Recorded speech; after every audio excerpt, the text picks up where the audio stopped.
Hello, this is Brigadier Hemant Mahajan, Savarkar Strategic Study Center. Today we will talk about coronavirus, how the country has fared against it up till now, what is the present status, and what do we think will happen to the nation in the coming days. First, most important point is that this should not be called a coronavirus, but it should be called a Chinese virus.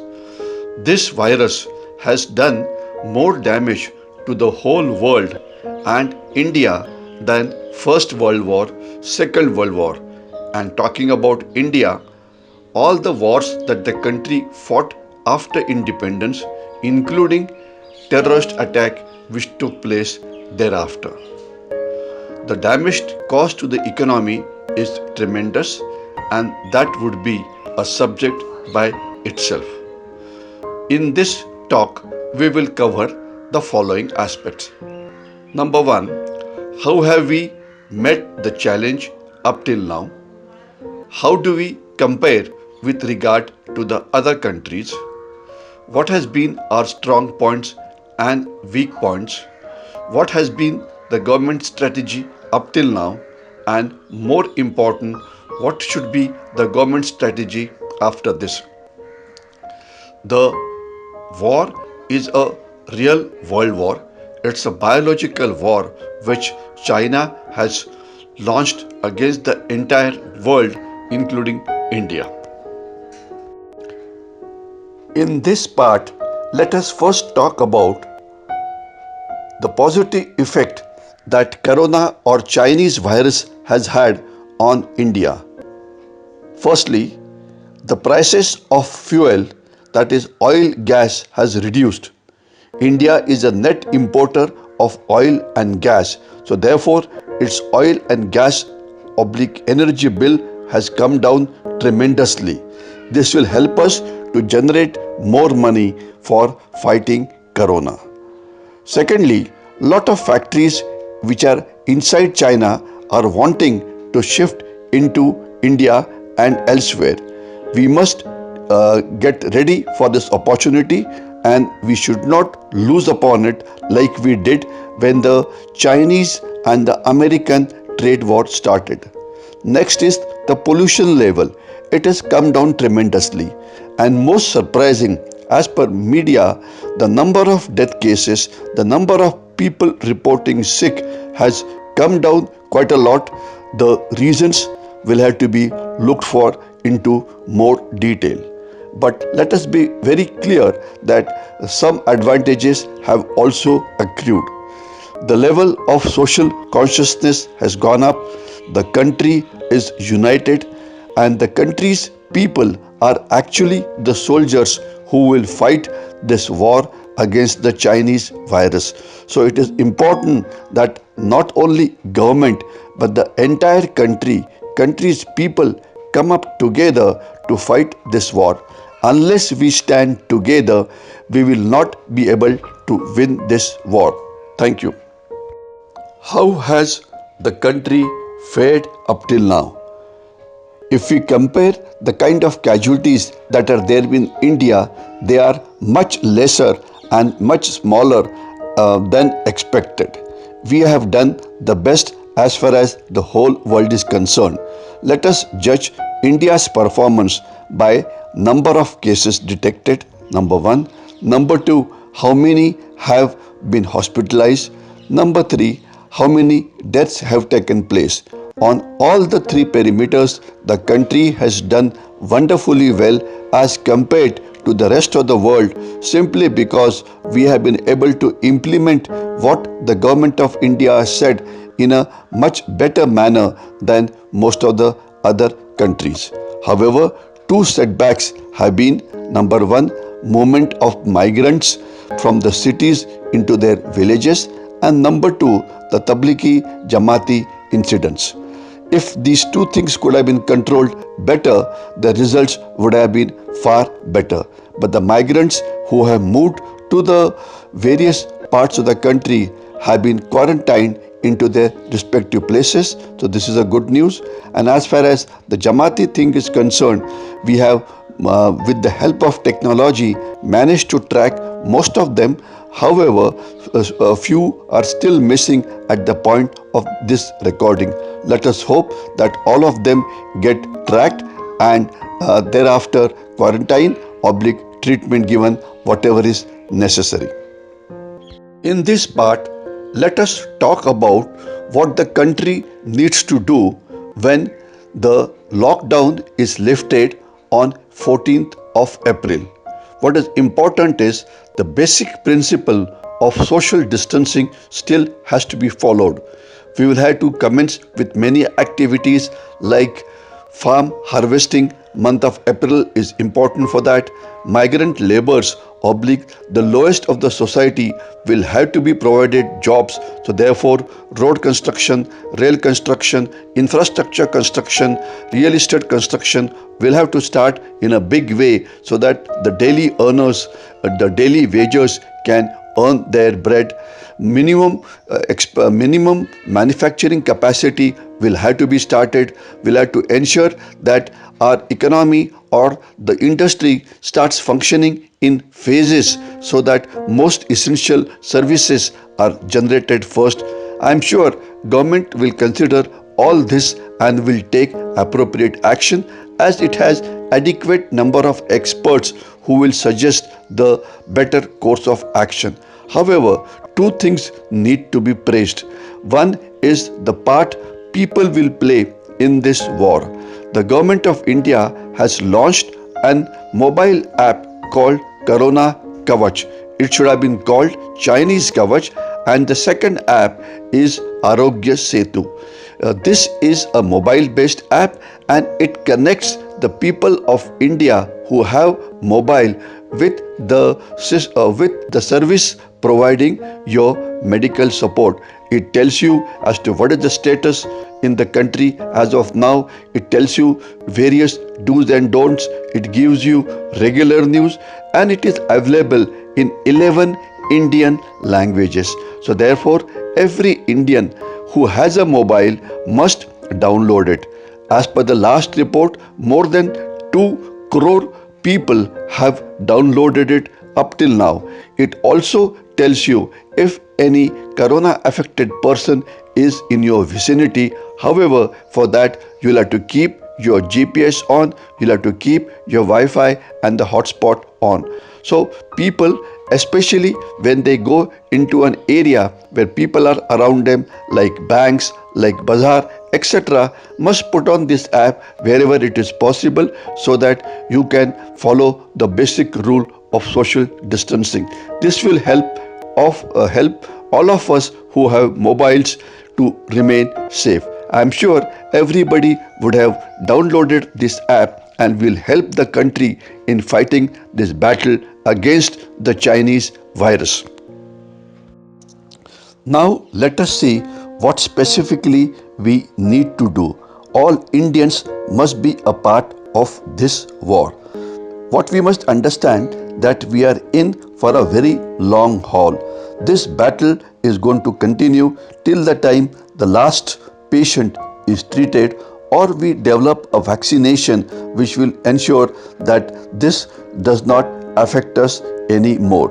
But the vaccination is still few months away. Let us hope that it is put into market as early as possible. We need to intensify testing, tracing of people who are suspected, give treatment. This is all a teamwork and tracking and monitoring of suspects has to be done. We need to increase surveillance, vigilance and ensure that social distancing is always followed. We need to be ready to build up our capacities, especially if the casualty number goes beyond certain expected number. For this, the Indian Army is doing a tremendous job. There are many states which have created hospitals separately for carrying out, for treating the corona cases.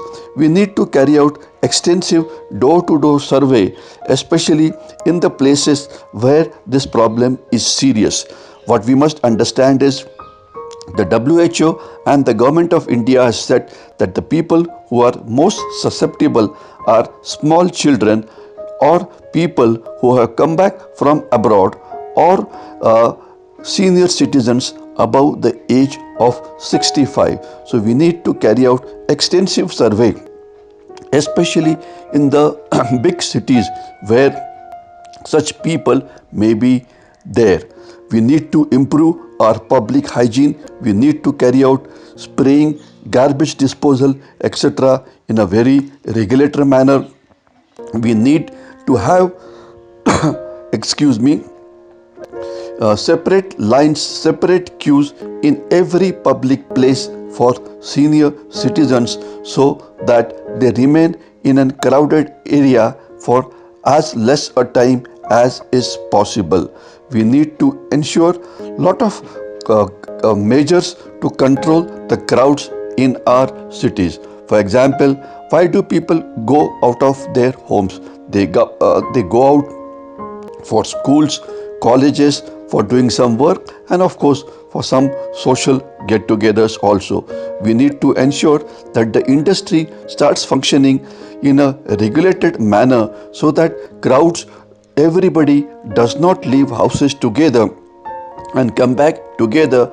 We need to ensure that work continues both night and evening so that the crowds during peak time is reduced tremendously. We need to ensure that people leave home and come back home at different time.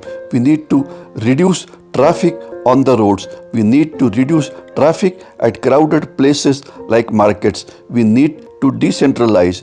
There are many such issues. There are many such actions which government can take, which people can take, by which we can reduce the crowds that gather at a particular place. In this part, we will see as to what is the way ahead as far as nation is concerned. First and most important part is we must have trust in ourselves as a nation. The government has formulated 9 groups of experts to look after each facet of corona, its effect on the society, effect on medicines, effect on economy, etc. These groups are monitoring the situation regularly and preparing a set of recommendations and an action plan which will be implemented to ensure that the loss from Chinese virus is kept to minimum. So therefore there is no cause to worry. Otherwise some people feel that we should have given more stimulus to our economy, we should have done this, we should have done that, so and so countries done this, so and so countries done that. But what we must understand is that it is not the quantity of medicine, it is giving medicine at the correct time. So let the set of experts decide as to what kind of a stimulus is required, what kind of an action is required. Next issue is what are the options open to the government after the lockdown gets over on 14th of April. There are 3 major options. One is complete lift of lockdown. This appears to be very difficult. Second is extending the lockdown. Extending the lockdown will have to be implemented with iron hand. Army may also have to be called. But what will possibly happen is that lockdown will be extended in areas which are presently being threatened very seriously, especially the cities. And the third option, which most probably will be implemented, is partial lifting of lockdown. Even this lockdown, call it partial, will be implemented in several stages. In the first 1 week, we will allow local movement in which essentials will be made available. However, contiguous localities will be closed. In the second stage, will be allowing the local business to be opened up, but public transport will not move. Most probably, each of these stages will be of 7 days duration. In the third stage, intercity movement to a limited extent will be allowed. Exchange of goods will be permitted. The transportation system will start functioning to an extent. The next stage will be intercity travel or intercity movement of goods. Then the next stage is permitting all kinds of move, but with certain restrictions. So this is going to be a long drawn process, and this will be done over a period of time. We don't really have to worry. Another action which government of India has taken, that we are also ensuring that in our neighborhood, if corona spreads there, people from there can come inside our country and infect it. So therefore we are keeping a watch on the situation in Nepal. We are keeping a watch on situation of corona in Bangladesh, because if there's a problem of economy of Bangladesh, some of the migrants may come as an illegal migration to India looking for jobs. Similarly, in Nepal, a fair amount of movement takes place on the Indo-Nepal border. They will have to be washed. Similarly, also from the coastal areas. So government is reasonably aware as to what is the challenge, what needs to be done, and a lot of actions are being taken. However, the most important component of this whole war is the Indian citizens. Indian citizens have stood together when the need arose. So I'm sure this time also we will stand together and ensure that all the actions, all the plans, all the orders that are given by the government are implemented in toto, so that we are able to defeat this Chinese virus. Remember one thing, the damage that this virus is caused is more than all the wars and all the terrorist violence put together. So we need to come together and ensure that whatever instructions come from various government departments, they are implemented straight away. I am sure we will all rise to the occasion. Jai Hind.